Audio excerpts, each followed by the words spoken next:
से जो बनी वो नफरतों की इमारत की नुमाइश है तू, और जिन्ना की नापाक सी ख्वाहिश है तू। अरे पाकिस्तान तेरा वजूद क्या है?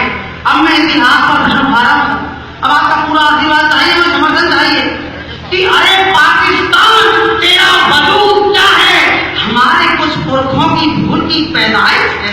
वाह वाह वाह कटाना जी, क्या बात है। हमारे कुछ पुरखों की, उन पुरखों की भूल का हम आज तक भुगत रहे हैं, भूलों को भुगतना पड़ेगा जब तक पाकिस्तान का नाम पूरी तरह नहीं होगा। अब इन कविताओं में हम करने का सोच रहे, कविताओं से नाम तो नहीं होने वाला है, नाच तो सिपाहियों को ही, वीर सैनिकों को करना है। हम तो केवल कलम से उनका हौसला बढ़ाने का प्रयास करते हैं, और हमारे हौसले में अगर आपका साथ मिलेगा तो मुझे विश्वास है कि एक दिन पाकिस्तान का नाम निशान मिट जाएगा। हम आए दिन सुनते हैं कोई ना कोई भारतीय सीमा का रक्षक, भारतीय मां का लाडला सपूत, कोई ना कोई आए दिन शहीद हो जाता है। अभी एक शहीद ऐसा ही हमारे राजस्थान जो वीरों की धरती है, झुंझुनू का एक वीर शहीद था, चौधरी अजय सिंह। जब वो शहीद का पार्थिव शरीर से घर पर लाया गया तो उसकी जो वीरांगना थी, उसकी जो पत्नी थी, उसका फोटो एक व्हाट्सएप पे बहुत वायरल हुआ था। मैंने वो फोटो देखा। उस फोटो में वो जो वीरांगना थी अपने 10 महीने के बेटे को छाती से चिपकाए हुए बुरी तरह से विलाप कर रही थी। ऐसा विलाप थी जिसको देखकर पत्थर इस पे गल जाए। तब मैंने उस फोटो को देखते हुए उस वीर शहीद को श्रद्धांजलि देने के लिए 4 लाइन लिखी। सर आपका आशीर्वाद चाहूंगा, पूरे मंच का सदन का आशीर्वाद चाहूंगा कि आया देहरी पे जब वीर का शरीर, आया देहरी पे जब वीर का शरीर, रोई बीवी हो अधीर, बोली आप कहां खो गए, और माथा चकुराने लगा, होश उड़ जाने लगा, बोली मेरे प्राण गहरी नींद कहां सो गए, कि 10 माह उम्र निज पूत को लगाया गले। अब आप सबकी आंखों में अगर एक भी आंखें सरकी तो मुझे लगेगा कि मैंने कुछ लिखा, अच्छा लिखा है, कि 10 माह उम्र निज पूत को लगाया गले, बेटा भी ये जान गया पापा स्वर्ग खो गए, और फूट फूट रोते देख दोनों मात पूत संग, रोया पूरा गांव जमी आसमान रो गए। फूट फूट रोते देख दोनों मात पूत संग, रोया पूरा गांव जमी आसमान रो गए। और शहीदी कुर्बानी व्यर्थ नहीं जाती है। एक 4 लाइन और बताऊं सर, उसकी कुर्बानी व्यर्थ नहीं जाती है कि विश्व को संदेश देती तेरी ये कुर्बानी घोर। क्या संदेश दे रही है? कि विश्व को संदेश देती तेरी ये कुर्बानी घोर, संकटों का दौर अब दूर होने वाला है, और पाक अभिमानी करे कर्म जो शैतानी, उस दुष्ट का घमंड चूर चूर होने वाला है। यहां भी तालियां चाहिए। पाक अभिमानी करे कर्म जो शैतानी, उस दुष्ट का घमंड चूर चूर होने वाला है, कि भारती के पुत तेरी रणवीरता का किस्सा, भारती के पुत तेरी रणवीरता का किस्सा, जल्द ही जगत मशहूर होने वाला है, और सदियों से अंधकार झेलती मां भारती का जल्द आफ्ताब जैसा नूर होने वाला है। जल्द आफ्ताब जैसा नूर होने वाला है। अभी हमारे आदरणीय प्रधानमंत्री मोदी जी ने पाकिस्तान की जो पाकिस्तान हमारे ऊपर आए थे हमले करता है, बड़ा ही अच्छा जवाब दिया। मैं उसके ऊपर मैंने भी सर्जिकल स्ट्राइक पर आदरणीय गांधी जी ने कविता लिखी, देश के बहुत बड़े बड़े कवियों ने कविताएं लिखी। इस छोटी सी कलम ने अपना प्रयास किया, और उस प्रयास को मैंने अभी पहली बार टूटला कवि सम्मेलन में 15 तारीख को सुनाया। वहां मुझे बहुत बड़ा आशीर्वाद लोगों का मिला, श्रोताओं का मिला। मैं पहले उस कविता को तहत आपके साथ रखता हूँ, उसके बाद मैं अपनी कविता से जोड़ूंगा। अगर आपका आशीर्वाद उस कविता पर मिल गया तो स्वागत स्वागत। तो थोड़ा सा मेरी कविता है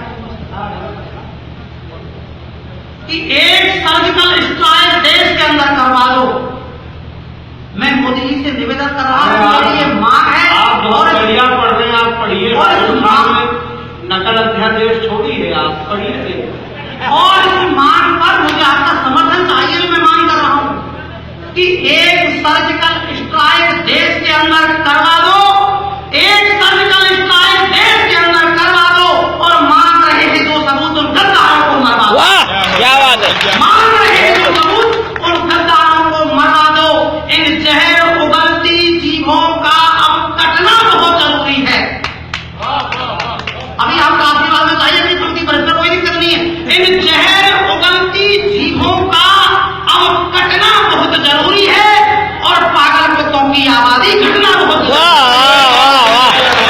गजब। क्या कहेंगे? पागल कुत्तों की आवाज हटना बहुत जरूरी है। अब मैं भविष्य के लिए चेतावनी दे रहा हूँ, ये हंसने की बात नहीं है, इस पर आपको थोड़ा हाथ आएगा कि वरना ये पागल कुत्ते एक दिन हम सबको काटेंगे। ये मेरी भविष्य की चेतावनी अभियान पर आपको समझ में आएगा कि वरना ये पागल कुत्ते एक दिन हम सबको काटेंगे और सन 47 की तरह फिर से भारत को बांटेंगे। सन 47 की तरह फिर से भारत को बांटेंगे। ये जिन्ना की औलादे हैं, जयचंदों के बेटे हैं। मैंने अपनी बात कह दी है सर, समर्थन नहीं मिला मुझे आपका। ये जिन्ना की औलादे हैं, जयचंदों के बेटे हैं, भारत माता की छाती पर विषधर बनकर लेते हैं और भारत के टुकड़े करने के मन में स्वप्न सजोए हैं। कश्मीर में दहशत वाले बीज इन्होंने बोए।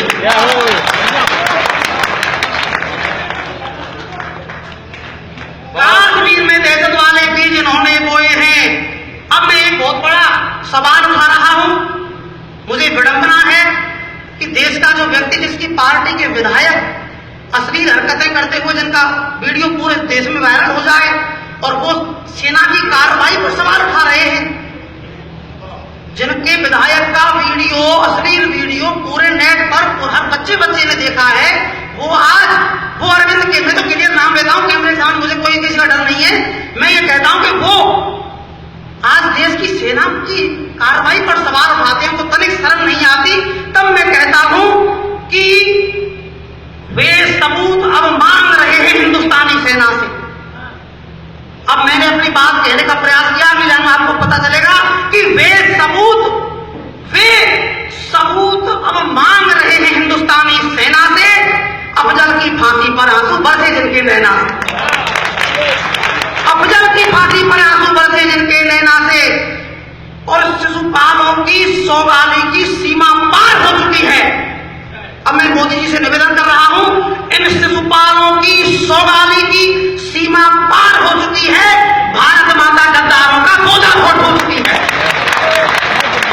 भारत माता गद्दारों का बोझा बहुत हो चुकी है। इसीलिए कहता हूं कि मोदी जी इन पर वार करो।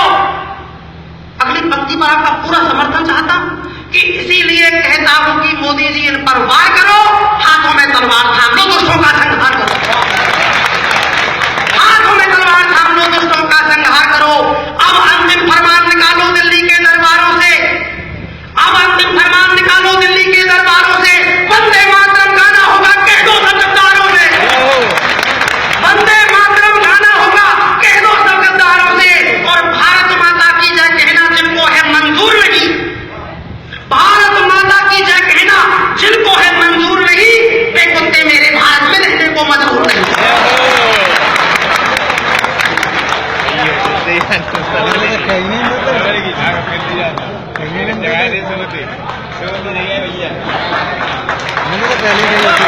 वाह बढ़िया, वाह बढ़िया। जिनको, ये मेरा मोदी जी से निवेदन है, मैं उनसे मांग कर रहा हूं, जो मैंने मांग की वो आपको दोबारा रखता हूं, आपके सामने रखता हूं कि अब अंतिम फरमान निकालो दिल्ली के दरबारों से। वंदे मातरम गाना होगा, कह दो सब गद्दारों से। और जिनको भारत माता की जय कहना है मंजूर नहीं, वे कुत्ते मेरे भारत में रहने को मजबूर नहीं। लेकिन यदि इन कामों को तुम ना कर पाए मोदी जी, मैं सत्ता का तलवे चाटने वाला कलंकार नहीं हूं, लेकिन मैं मोदी जी की विदेश नीति का बड़ा प्रशंसक हूं। तब मैं आपसे, लेकिन मैं मोदी जी को चेतावनी स्वरूप अंतिम लाइनों में चेतावनी भी दे रहा हूं, आप मेरी कविता को कांग्रेस या भाजपा के चश्मे से ना देखें। ये मेरा आपसे हाथ जोड़कर निवेदन है। आप इसको, आप शिक्षक हैं, मैं भी शिक्षक हूं, आप जानते हैं हमको चुनाव कराना होता है, हमें सभी पार्टियों का अब होता है, हम भी किसी को वोट देते हैं, लेकिन हम क्लियर किसी का समर्थन नहीं कर सकते, अपने दिल में उसको रखते हैं। तब मैं कहता हूं कि लेकिन यदि इन कामों को तुम ना कर पाए मोदी जी, भूखे पेटों को रोटी से ना भर पाए मोदी जी, तो हमसे उम्मीद न करना वोट हमारा पाने की। अगली पंक्ति पर आप सबका आशीर्वाद मिले कि तो हमसे उम्मीद न करना वोट हमारा पाने की, लौट दोबारा दिल्ली की गद्दी पर वापस आने की, लौट दोबारा दिल्ली की गद्दी पर वापस आने की। मैं कभी हूं जनता की पीड़ा में मैं होकर गाऊंगा, जनता पर अन्याय हुआ तो चीखूंगा चिल्लाऊंगा। मैंने कभी भी सत्ता के बंधन के गीत नहीं गाए,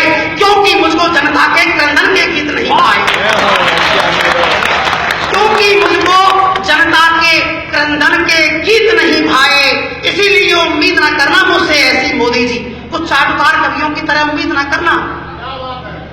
इसीलिए उम्मीद न करना मुझसे ऐसी मोदी जी, सत्ता से डरने वाले कवियों के जैसी मोदी जी। जनता पर अन्यायों को ना कभी कहूंगा मोदी जी, यदि करोगे गलत कर्म तो गलत कहूंगा मोदी जी, यदि करोगे गलत कर्म तो गलत कहूंगा मोदी जी।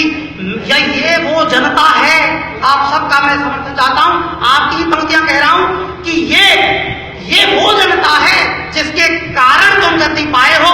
और एक यथार्थवादी बात कहता हूं जो हुआ है देश में, कि ये वो जनता है जिसके कारण तुम गति पाए हो, जिसके वोटों को पाकर